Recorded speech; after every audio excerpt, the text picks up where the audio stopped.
Números e histórias, dados e narrativas. Essas duas coisas se complementam no ambiente digital. E a combinação, quando bem feita, costuma ter como resultado uma comunicação mais eficiente e uma compreensão melhor do que acontece nas redes. Eu sou a Leila Sterenberg e está começando Meio Tempo, o programa da FGV Comunicação Rio.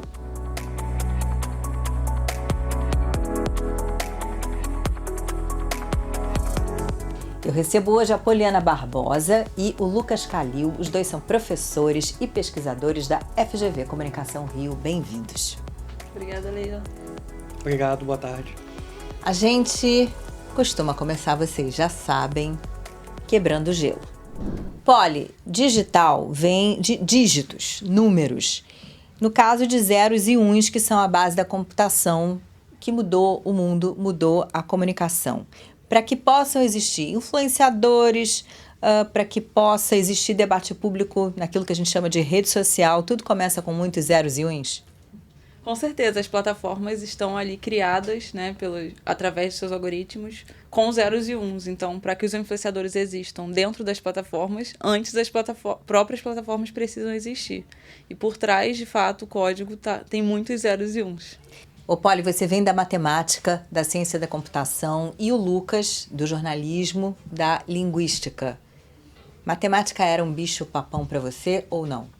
Então, na minha formação como jornalista, imagino que eu possa falar pela formação de praticamente todos os jornalistas em atividade no Brasil, os números, a matemática não era um bicho-papão porque a gente não tinha nada com números e com trabalho com matemática. Era praticamente algo não discutido, não abordado. E também não tive, enquanto formação no ensino superior, no mestrado e no doutorado na ciência da linguagem, embora a matemática em si seja uma estrutura linguística. Ela é uma linguagem como qualquer outra, como a linguagem de sinais, a dança. E eu acho que muito do nosso trabalho aqui na escola hoje é trazer essa junção de áreas, exatamente porque, pela ausência, isso impossibilita um trabalho de comunicação que não existiria, como a Poli disse, a partir dessas estruturas binárias. Então, exatamente por isso que pode até parecer um pouco difícil para a gente, né, das humanas, fazer esse trabalho no primeiro momento, trabalhar com planilhas, mas a partir de uma formação que tem isso já desde o comecinho, isso facilita.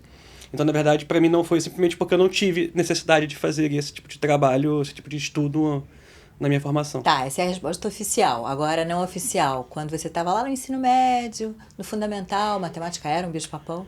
Não muito. Eu fiz vestibular para engenharia na UERJ antes de fazer jornalismo. E tive uma aprovação bem razoável no vestibular. Não era o que eu preferia. Minha mãe não gostou muito disso quando eu mudei de ideia da engenharia para o jornalismo. Mas não era muito e eu talvez, assim, acho que isso tenha me ajudado um pouco a trabalhar com esse tipo de análise de dados depois. Mas levou muito tempo para a gente voltar a se acostumar e ainda não consigo fazer certos cálculos muito básicos em termos de logaritmos e coisas assim. Isso realmente não adianta que a gente não vai aprender a fazer mesmo, não. Mas aí tem a tecnologia para ajudar, bem ou mal. Exatamente. E os nossos colegas matemáticos. Com certeza. Poli, você dá aula na graduação e uma das coisas que você ensina na FGV Comunicação Rio é a contar histórias a partir de dados. Isso é fazer um gráfico, uma tabela bem feita, mas antes é entender que dados você quer buscar num determinado contexto, por exemplo, numa determinada rede social. O storytelling com dados, que é essa atividade de contar histórias a partir de dados, parte da escolha de uma base a partir da qual você vai extrair informações para construir a sua narrativa. Então, você precisa antes fazer um estudo de domínio do que você quer pesquisar, entender quais bases estão disponíveis naquele domínio, entender a base que você consegue coletar, porque ainda tem essa dificuldade da coleta dos dados, quais dados estão disponíveis, e aí depois você vê que informações emergem daquela base, e aí é aí que entra a minha disciplina, que é de métodos estatísticos. Então, o rumo da disciplina foi a de estatística como ferramenta para a comunicação, e não como um fim em si mesma. Então, a todo momento, por isso eu caminhei para o lado da narrativa, do storytelling, porque a estatística entra como uma ferramenta, como uma passagem para informar alguma coisa. E aí, depois dessas narrativas terem emergido ali, dessa exploração dos dados, o aluno pôde, construir a sua história e comunicar a sua história de diferentes formas. Então, o storytelling com dados é o uso da estatística ou de ferramentas matemáticas como ferramenta, de fato, né, para chegar nessa comunicação final, que é conhecido como storytelling com dados finais. O Miguel, ele queria fazer uma análise sobre o crescimento da Taylor Swift. Então, como a Taylor Swift se tornou essa potência, né, da música pop aí no mundo. Então, ele começou com uma base de dados que analisava as turnês da Taylor Swift antes dessa última que teve, The Eras Tour, se eu não me engano. Então, antes dessa turnê, ela foi crescendo de turnê em turnê. Então, ela começou muito pequena, fazendo muitos shows, e depois ela foi crescendo até se tornar esse fenômeno e fazer shows só em estádios, por exemplo. Então, ele conseguiu essas bases de dados das turnês anteriores dela. E aí ele foi analisando, por exemplo, quanto que ela ganhou em cada turnê, quantos shows ela fazia. Então ele fez essa análise da construção do fenômeno Taylor Swift até ela chegar nesse conhecimento mundial que ela é hoje, a ponto de lotar estádios, a ponto de fazer um Rock in Rio só da Taylor Swift, como ele mesmo disse no trabalho. Então, é usar o dado para contar essa história, mas olhando para esses números mesmo que emergem dessa fonte de dados que ele conseguiu. E ficou um trabalho excepcional, assim, um vídeo contando a trajetória da Taylor Swift com gráficos, com números e a valorização, né, da carreira dela a partir dessa base. Vamos então ver um trecho desse vídeo do Miguel que a gente tem aqui. Como a Taylor Swift se tornou a maior potência pop de todos os tempos. No vídeo de hoje eu vou apresentar pra vocês a análise exploratória dos dados sobre as turnês de Taylor Swift até se tornar a maior potência pop de todos os tempos, por Miguel Martinez, que sou eu. Primeiro a gente tem que definir duas coisas muito importantes. O nome da base que foi usada para esse trabalho é Taylor Concert Tours, Impact on Attendance e Money. E essa base trabalha com dados relacionados ao público, lucro, datas e locais das últimas turnês de Taylor Swift. Segunda coisa que é mais importante na minha visualização. Cada turnê representa uma cor. Fearless, amarelo. Speak Now, roxo. Red, vermelho, não me diga. 1989, azul e Reputation, preto. Na sua primeira turnê, a Fearless Tour, os valores de receita variavam entre 500 mil a 1 milhão. Isso explicaria porque nessa época Taylor Swift ainda era uma artista country, tentando encontrar seu lugar na música pop. Então seus shows eram realizados em locais menores e com pouco público. Nas turnês seguintes, como a Speak Now, é possível ver a frequência aumentando para casa dos milhões de dólares. Isso porque Taylor Swift estava finalmente se consolidando como uma artista popular entre o público. Inclusive, essa turnê possui alguns outliers, porque houveram shows que obtiveram 8 milhões de faturamento, mesmo a estrutura sendo de turnê pequena. Que é isso, Taylor? É Lei Rouanet, filha? Na turnê do Red, os valores da receita estabilizavam por volta de 2 milhões, o que é muita coincidência, já que nesse álbum Taylor Swift tem uma música falando sobre estar se sentindo com 22, idade que ela comemorava o aniversário na época.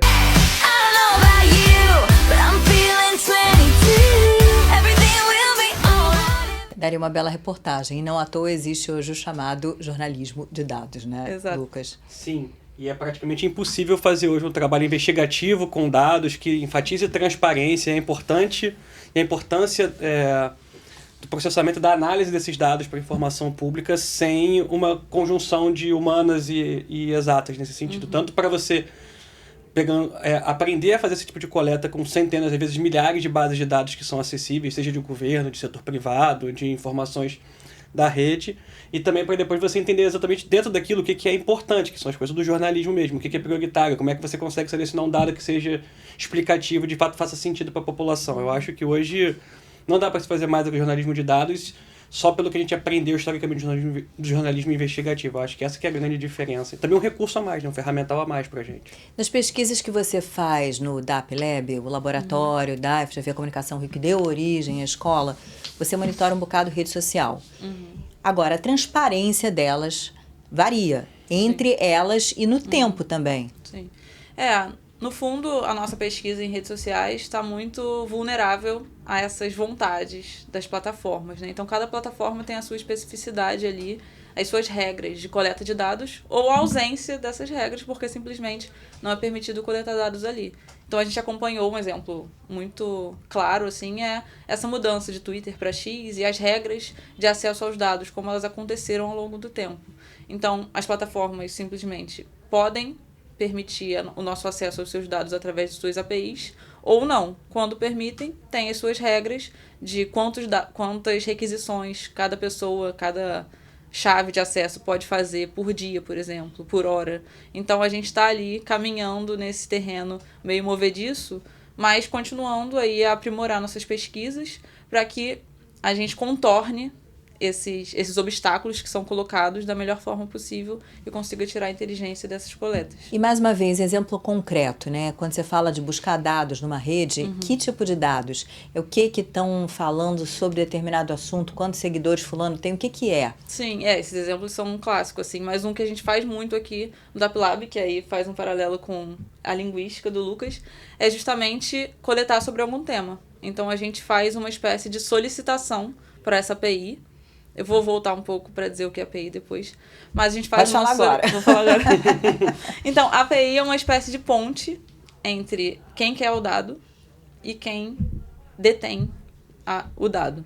Então, a API é uma ponte entre a gente, que quer coletar o dado de uma plataforma, e o banco de dados da plataforma. E é uma ponte criada pela própria plataforma. Por exemplo, no filme do Matrix. É um exemplo que eu gosto muito de dar para falar de API. O personagem principal, que o Lucas vai me falar o nome... Neo. Pedia lá pra Matrix, né? Pra ter algum poder. E esse poder era concedido pela Matrix. Então, por exemplo, ele pediu o poder de lutar Kung Fu, se eu não me engano. E aí ele tinha o poder de lutar Kung Fu. A API é justamente isso. A gente pedia alguma coisa pra uma fonte de dados e essa fonte de dados disponibilizar esse pedido. Então, quando a gente faz um pedido para os dados de publicações de uma rede social sobre meio ambiente, por exemplo. A gente pode pedir através de uma regra linguística, que é uma junção de palavras-chave que tem a ver com o tema, meio ambiente. E aí a gente solicita, eu quero dados que deem match nessas palavras-chave, que contenham essas palavras-chave, publicações que usaram essas palavras de alguma forma, no período de uma semana para trás. E aí a gente faz essa solicitação e a API devolve esses dados estruturados e a gente tem que fazer um tratamento. Aí depois vem um passo posterior do cientista de dados. Aí nesse caso entraria meio ambiente, sustentável, Exatamente. ambiental. Exato. E por aí vai. E Sim. todas as combinações disso, né? A gente faz um trabalho diferente, que é, antes de começar a fazer a pesquisa, levar em consideração o que exatamente significa um tema. Por exemplo, você não precisa, para falar de economia, você não precisa que esteja a economia ou variações, tipo econômico, economista. Não, quando você fala de PIB, de desemprego, de inflação, você está falando de economia. Quando você fala que não tem ar-condicionado numa escola, você está falando de educação. Ou que não tem médico num hospital. Então a gente faz antes um processo anterior de identificação de quais seriam essas narrativas, e depois a gente tenta cristalizar textualmente como essas narrativas são manifestadas no texto. E aí a gente procede com a categorização. E essa questão da transparência, você percebe também uma caixa preta cada vez mais fechada por parte das plataformas? Sim. E a gente começou a fazer esse trabalho no DapLab há quase 11 anos. E era um ecossistema bem diferente de dados, mas que tinha mais abertura e menos preocupação por parte das plataformas em apertar um pouco o cinto, mas também tinha muito mais priorização para o Twitter, que é uma rede muito longe de ser significativa populacionalmente como as demais. Mas ao longo dos anos a gente foi vendo uma série de pequenos processos que foram ao mesmo tempo encarecendo a compra desses dados e também dificultando na coleta de dados históricos e de informações amplas sobre os assuntos. Por exemplo, para dar 2 casos práticos, durante anos a gente teve aqui no nosso laboratório um acesso praticamente restrito a baixar dados do Twitter sobre qualquer assunto, quase que em tempo real, e hoje isso é financeiramente impossível e foi algo que aconteceu muito depois da chegada do Elon Musk ao X. Um outro exemplo, por exemplo, desse tipo de dado que a gente pode coletar é que o YouTube tinha enfim, uma possibilidade de você baixar vídeos e também baixar aqueles vídeos relacionados e associados que todo mundo recebe de acordo com o algoritmo. A gente podia rodar mapas para fazer essa identificação e hoje a gente não consegue mais fazer isso por uma decisão unilateral do Google. Eles avisaram um dia e no dia seguinte parou de ser disponibilizado.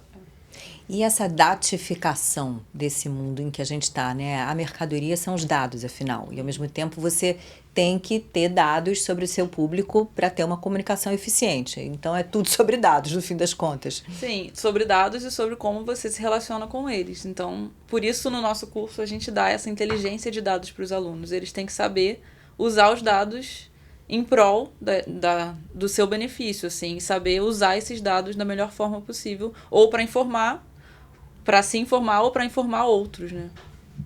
E a questão da mensuração, a tal da métrica, né? Porque tem muita coisa para medir. Desde quantas visualizações um determinado conteúdo teve no YouTube, aí quanto tempo o usuário, o espectador ficou naquele vídeo. Aí quando você pensa em seguidores, né? Quantos seguidores determinado influenciador tem, mas aí qual é o engajamento que ele consegue? Como é que se combina tudo isso? Ou depende? Então, eu acho que depende muito da estratégia, da história que você quer contar e dos objetivos. No fim, por exemplo, a gente consegue fazer um cálculo de pessoas que assistem ao nosso podcast e fazer uma inferência, ou então, dependendo da rede, saber quantos segundos passou, quantos minutos passou, se ficou 100% do tempo e tudo. Dá para se fazer isso e a gente consegue, ao longo do tempo, também fazendo uma análise misturando quant e quali, ver, por exemplo, se o podcast mais assistido pela Completude foi X, por que ele foi mais assistido? Qual era o tema exatamente que estava vinculado àquilo? Mas esse é só um daquilo que a gente chama de metadados. E tudo nas plataformas é metadado. Até se a pessoa marca uma geolocalização, se ela coloca uma música vinculada na postagem, a gente consegue fazer filtragem por praticamente tudo. Quantos comentários, se foram comentários com curtidas, se foram comentários sem curtidas. A gente pode pensar que, somando todas as redes sociais, cada uma tem métricas diferentes. A gente tem aqui em torno de 600, 700 possíveis metadados, tanto de, assim, de ser uma publicação com anúncio, se é uma publicação sem anúncio, se ela teve uma marcação de uma cidade ou de um estado. E aí, para a gente selecionar aquilo que é importante, depende muito do ponto de vista do que você quer produzir. Numa campanha publicitária, numa campanha jornalística, por exemplo. Então, para fazer uma divulgação específica de um produto. Ou política, né? Porque em momento de eleição é óbvio que isso é chave. Sim. A gente tem alguns exemplos recentes, por exemplo, de impacto eleitoral no Brasil, nas eleições municipais. Todos os principais candidatos majoritários das maiores cidades do Brasil tinham uma estratégia bem feita de impulsionamento digital, mas que não fazia simplesmente reproduzir uma campanha eleitoral da televisão com aquele formato um pouco mais tradicional, simplesmente para a internet. Você tem hoje como você fazer seleções e patrocínio, impulsionar esses conteúdos filtrando por bairro, por demografia, gênero, por interesses prévios, por exemplo. Assim, pessoas que torcem para o Botafogo, campeão da Libertadores, campeão do Brasil. Então, uma discussão específica vinculada ao Botafogo poderia ser utilizada por um político para fazer uma comunicação, ou no caso do Rio, do estádio do Flamengo. Conteúdo sobre pessoas com deficiência, autismo, terceira idade, vinculados a pessoas que interagem e curtem páginas que fazem... São todas métricas, são todos combinatórios que a gente utiliza para fazer esse tipo de posicionamento de marketing que hoje é indispensável. Né? Porque não é uma lógica de comunicação de massa. Eventualmente você não está interessado em atingir o grande público, você quer um público super específico, mas que vai te responder da maneira adequada, seja comprando seu produto, lendo a sua mensagem. E essa hipersegmentação, ela faz parte da nossa vida hoje em dia. Sim, essa segmentação é importante para qualquer estratégia, tanto estratégia de comunicação quanto essa estratégia de marketing, que a gente precisa para entender qual público a gente quer atingir.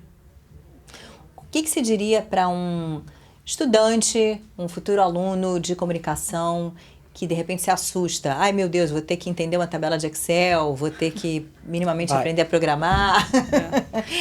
Precisa, porque o digital tá cheio dessas coisas e a gente precisa entender como tratar isso e como usar disso como ferramenta, como eu disse antes, né? Então, eu diria para vir tranquilo, não vir com medo. As disciplinas de dados têm muito de prática também, voltada para a comunicação de fato. Então, a gente usa programação, ciência de dados, estatística como ferramenta para munir o aluno de possibilidades de análise e possibilidades de entendimento desse mundo digital. Então, não precisa ter medo. A gente está aqui para ajudar da melhor forma e encaminhar os alunos nesse caminho de entendimento e de ferramental, de fato, né? Como é que vocês fazem quando surge uma nova plataforma? Por exemplo, surgiu o Blue Sky, né? Até avaliar que, olha, ela merece ser vista, ela já tem uma massa de usuários que é importante. Ou a especificidade de um Quai por oposição a um TikTok e por aí vai. Primeiro é a acessibilidade. A gente sempre se pergunta assim, dá para fazer algum tipo de coleta quantitativa? Por exemplo, o LinkedIn é praticamente impossível de você estruturar dados. Praticamente impossível. Por quê? Porque o LinkedIn não faz esse tipo de estrutura, não disponibiliza APIs amplas para coleta, a menos que sejam só dos seus próprios dados. Assim, você teria que estar logado para fazer essa coleta. Então, uma coleta em massa não dá para fazer.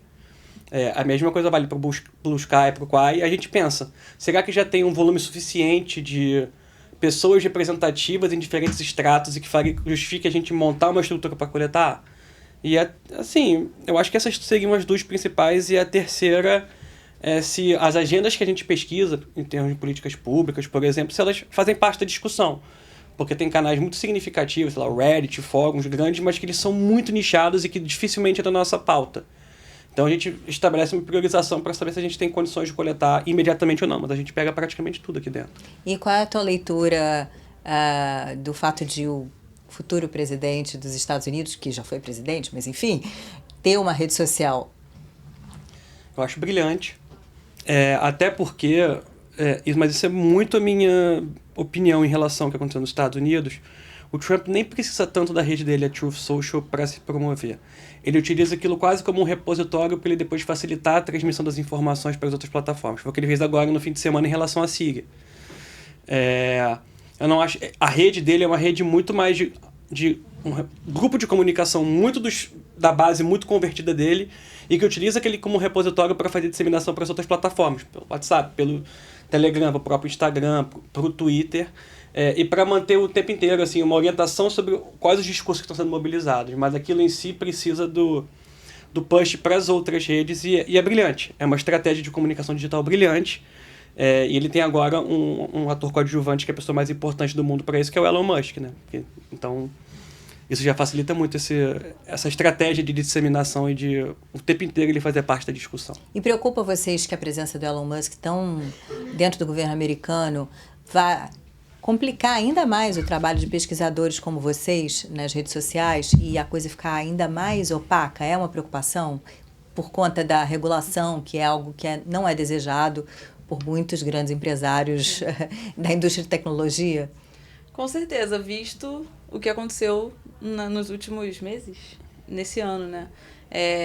Essa retirada completa da disponibilização dos dados, assim, deixou a API, que era a melhor API que a gente tinha de coleta por muitos anos, tornou a mais fechada de todas, assim, praticamente. Que é a do X. Que é a do X.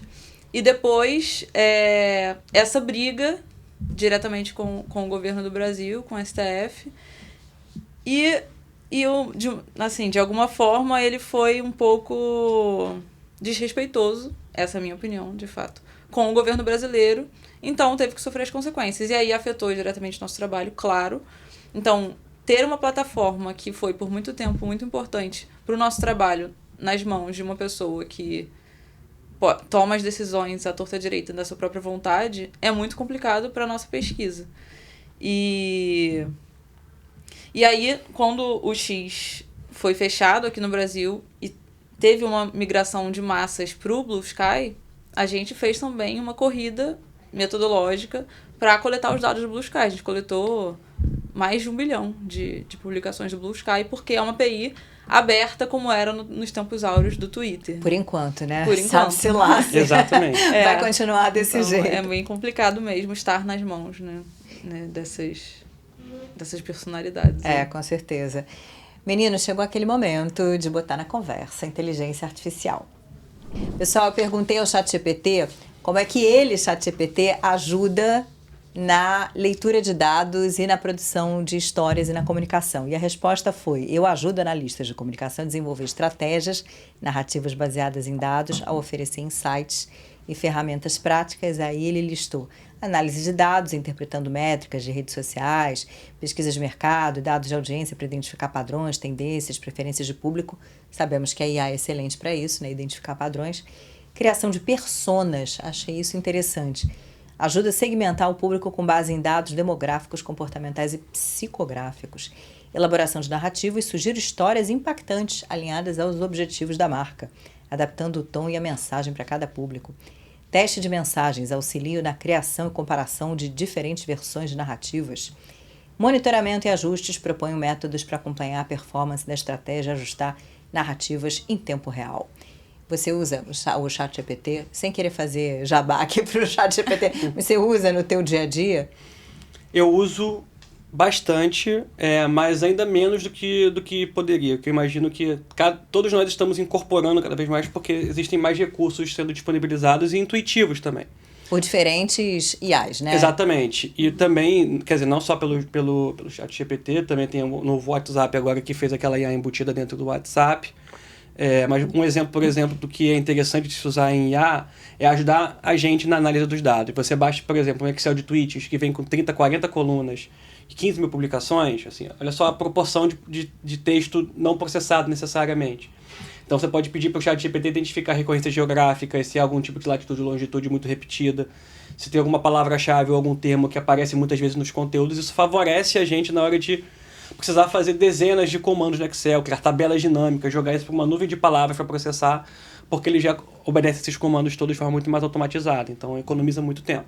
Você usa, Polly? Sim, né? IA. Uso. Mas o que eu falo muito para quem quer usar, principalmente para os alunos, porque eu tive problemas com o uso de ChatGPT na disciplina, é que você precisa saber usar.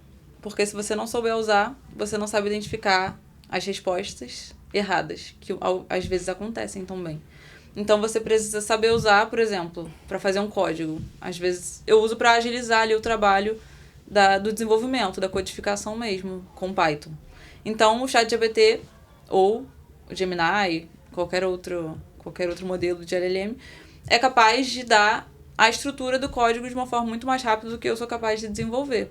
Mas eu preciso entender o que está sendo feito ali para que depois, se acontecer algum erro, eu saiba identificar esse erro e ajustar esse erro. Nem sempre o ChatGPT responde bem à identificação de erros. Os alunos tiveram vários problemas com isso. Então, se você usa sem entender de fato o que você está pedindo, você pode cair num problema maior ainda do que o anterior, quando você não sabia fazer o que você estava solicitando, né? Então, é usar com cautela e usar como ferramenta e não como atalho para entregar o que você precisa entregar, assim. Você precisa usar como ferramenta, entendendo como ele te responde e como você pode usar da melhor forma aquela resposta. Já aconteceu com vocês da inteligência artificial alucinar? Já rolou, assim, de estar usando e ver uma resposta completamente, sei lá. Porque isso é sempre um risco, né? Acontece. Eu já vi exemplos de fazer cálculos errados. O do WhatsApp aconteceu isso, né? Mas o que o pessoal lá da Meta disse em uma conversa que eu tive com eles foi que a inteligência artificial que está ali não foi feita para responder a cálculos, por exemplo. E aí as pessoas ficam brincando nisso, de fazer perguntas que sabem que a IA vai responder de uma forma errada, só para dizer, não é tão inteligente assim. Sabe? Bom, a gente podia começar uma nova conversa aqui sobre os nossos dados que são usados para alimentar a inteligência artificial e treiná-la, mas aí eu acho que é um outro programa. Gente, muito obrigada. Obrigada, Lucas. Obrigada, Polly. Obrigada a vocês pela audiência. Se você está assistindo a essa conversa no YouTube e ainda não se inscreveu no canal, faça isso. Se está acompanhando pelo Spotify, segue a gente também. De um jeito ou de outro você fica sabendo quando tiver outro episódio, novo episódio. Até o próximo Meio Tempo.